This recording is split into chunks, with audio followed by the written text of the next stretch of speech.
on se retrouve aujourd'hui pour une nouvelle vidéo et donc en collaboration avec mes copines du collectif des Tounsies en folie, on a décidé de vous partager nos recettes de pain. Alors le pain pendant le ramadan c'est quelque chose de très important, donc Cuisine Gégette, je vous mets le pain qu'elle nous a fait donc ici en photo, le voici.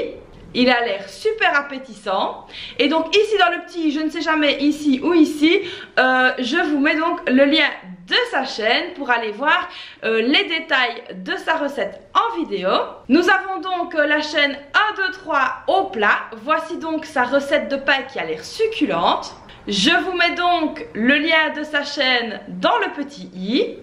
Nous avons donc Rajamonde qui nous a également préparé un pain qui a l'air succulent.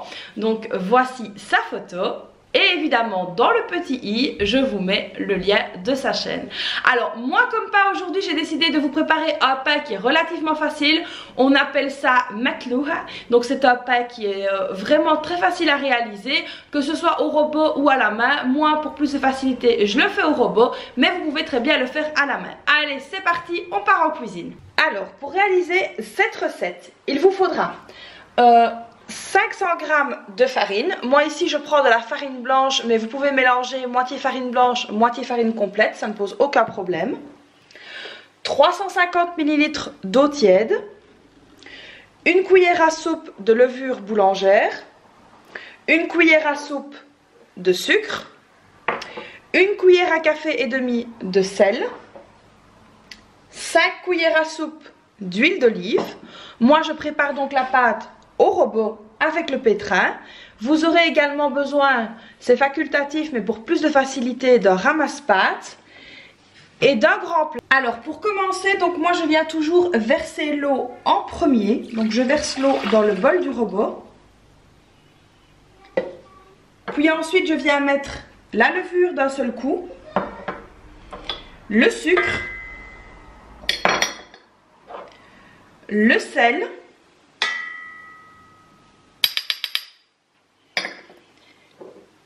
l'huile d'olive. Alors ici à vitesse vraiment minimale, je vais venir commencer à mélanger le tout.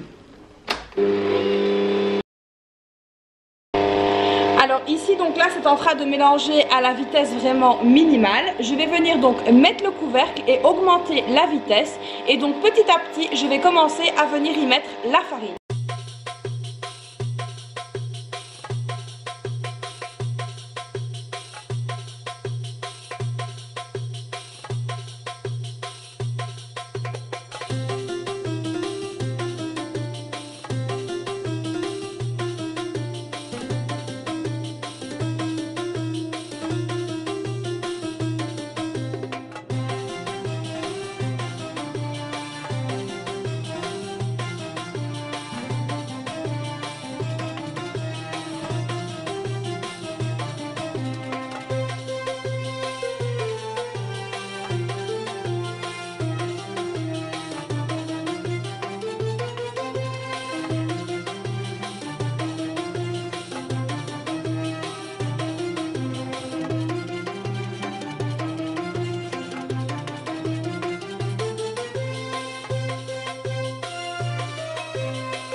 Alors une fois que le pain donc a bien pétri, donc on le laisse vraiment pétrir le plus longtemps possible. Donc ici on peut le laisser pétrir entre 5 et 10 minutes facilement. Donc voilà ce que ça donne. Donc la pâte doit vraiment être comme ça. Elle est très collante, donc c'est tout à fait normal. Et c'est grâce à ça qu'elle va nous donner un bon intérieur. Donc maintenant il va falloir qu'on la laisse gonfler. Alors pour la faire gonfler, voici ma technique. Donc je vais mettre du papier film vraiment sur tout le bord du bol. Et je vais également venir l'entourer complètement.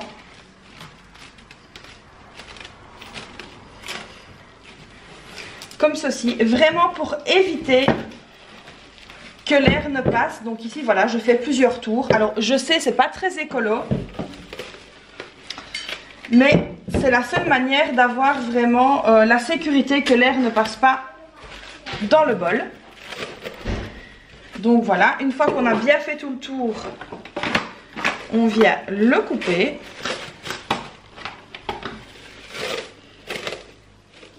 Voilà, donc on veille bien à ce que tout soit plus ou moins bien tendu. Donc là, ça me paraît bon. Alors, donc comme ma maison, donc chez moi tout est ouvert, je n'ai pas vraiment de quoi bien chaud dans ma cuisine ou autre. Ce que je fais pour accélérer donc la pousse du pain, je viens mettre une couverture épaisse, donc une grosse couverture comme ceci sur le bol. Et là donc avec la chaleur de la couverture, plus le papier film au-dessus, dans maximum 45 minutes voire 1 heure, le pain donc aura bien gonflé, la pâte du moins aura bien gonflé. Et donc on pourra commencer donc à façonner nos boules et à cuire le pain. Donc là c'est parti, au repos pendant 45 minutes, 1 heure, ça nous laisse le temps de commencer la soupe. A few moments later. Et voilà, donc là on est plus ou moins 1 heure après donc la pause du pain et on va voir ce qu'il en est. Et donc là voilà, on voit que ça a bien gonflé donc par rapport à tout à l'heure. Donc là maintenant on va enlever le film et on va venir dégazer la pâte et la mettre dans un plat. Alors une petite astuce, c'est que moi j'ai un pot de farine comme ceci, donc quand je fais du pain j'ai toujours besoin d'aller mettre mes mains dans la farine. Donc pour éviter vraiment de salir la farine que j'ai dans mon bon pot, j'ai un pot comme ceci où c'est vraiment de la farine où je mets mes mains dedans tout le temps.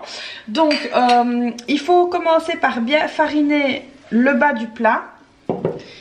Et donc avec le ramasse-pâte ou avec vos mains si vous le souhaitez, on vient racler donc ici dans le bol du robot et on vient mettre la pâte dans le plat. Donc on essaye vraiment de ramasser le tout au maximum. Alors donc ici on va commencer à travailler la pâte un petit peu, pas trop, donc histoire qu'elle soit un petit peu moins collante et qu'on puisse former des boules. Donc ici moi avec 500 g de pâte je vais faire l'équivalent de 3 pains ronds. Alors voilà, donc pour ramasser la pâte, donc moi j'utilise vraiment le ramasse-pâte qui est vraiment un outil très très utile. Alors on trouve ça un peu partout. Moi je l'ai trouvé dans un magasin de pâtisserie, mais vous pouvez trouver ça je pense en grande surface. Donc le pain ici est un pain avec une mie donc assez collante. Vous pouvez voir donc ça colle assez bien au plat. Donc n'hésitez pas à venir ramasser et à faire tourner. Voilà, comme ceci. Alors, si toutefois vous n'avez pas de ramasse-pâte, vous pouvez le faire à la main, mais ce que je vous conseille, c'est donc de chaque fois venir prendre un peu de farine comme ceci et de fariner vos mains pour éviter que la pâte ne colle à vos mains. Donc voilà, ici ce qu'on va faire, c'est qu'on va séparer la pâte en 3 parties.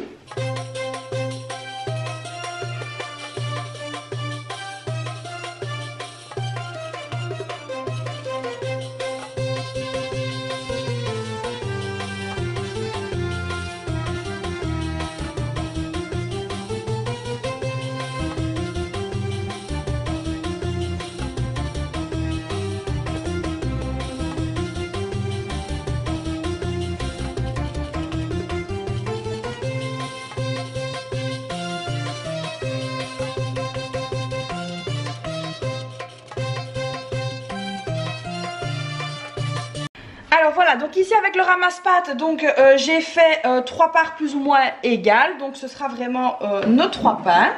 Donc ici on va venir donc fariner ses mains. On va prendre une partie et on va venir essayer de la travailler correctement, du mieux qu'on peut. Et d'en façonner vraiment une boule qui ne collera plus trop aux mains. Alors ici à côté de moi donc j'ai un essuie donc qui est ici que j'ai fariné et où je vais venir déposer donc mes boules de pain. Donc vous voyez je les travaille un petit peu comme ceci. J'essaye qu'elles ne collent pas trop aux mains. Donc ça c'est grâce à la farine qu'on a sur les mains. Et donc je vais venir hop déposer ma première boule de pâte. Alors je ne sais pas si vous allez bien voir. Hop, donc je suis venue déposer ma première boule de pâte ici et je vais faire donc pareil avec les suivantes.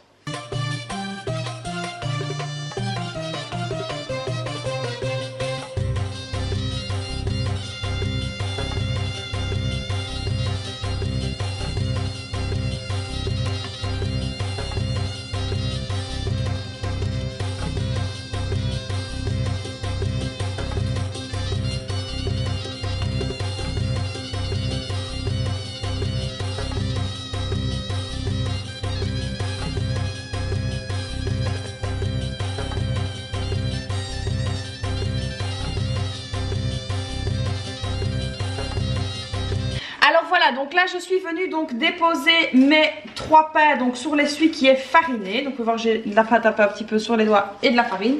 Mais c'est pas grave, donc ici on va les laisser reposer 5-10 minutes. Je vais donc venir les couvrir d'un autre drap et donc on va les laisser se reposer 5 à 10 minutes. Et puis on pourra passer à la cuisson. Alors donc au moment où je vais venir le recouvrir d'un linge propre, je vais juste fariner un tout petit peu le dessus, comme ceci.